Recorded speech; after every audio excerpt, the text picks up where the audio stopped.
Question में सिर्फ इतना सा दिमाग लगाने की जरूरत है, आपके आंसर अपने आप निकल कर आ जाएंगे। क्वेश्चन समझिए पहले, क्वेश्चन क्या है। आपको दे रखा है यदि p इक्वल्स टू क्यू की power x, q equals to r की पावर y तथा r इक्वल्स टू p की पावर z हो, तो x y z का मान बताना है आपको कि x y z की वैल्यू क्या आएगी। ठीक है, जैसा जैसा क्वेश्चन ने बोला है हम वैसे वैसे कर देते हैं, फिर आगे देखेंगे क्या होता है। ठीक है, क्या बोला है क्वेश्चन ने सबसे पहले दे रखा है कि p बराबर है किसके, q की पावर x की। ठीक है जी, उसके बाद क्या दे रखा है, p को हम सेम लिख लेते हैं, p को हमने सेम लिख लिया, इक्वल्स टू को भी सेम लिख लिया, q की वैल्यू मैं यहाँ पे पुट कर देती हूँ। q कितना दे रखा है आपको, r की पावर y, तो मैं q की जगह लिख लेती हूँ r की पावर y, सिर्फ मैंने q की जगह ये लिख लिया और x जो था मैंने उसको सेम लिख लिया। दोबारा से p हम सेम उतार लेते हैं।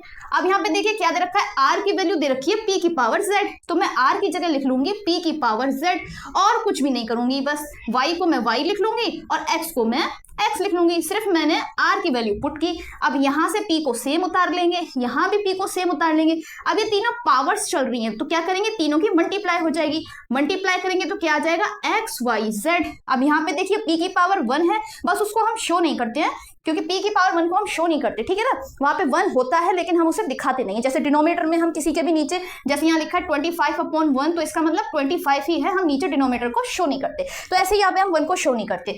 तो यहाँ से बेस इक्वल है तो पावर्स भी इक्वल हो जाएंगी। 1 के बराबर क्या हो गया, एक्स वाई जेड। सो यही आपसे क्वेश्चन में पूछा था, क्या पूछा था, एक्स वाई जेड की वैल्यू बतानी है। आ गई एक्स वाई जेड की वैल्यू 1।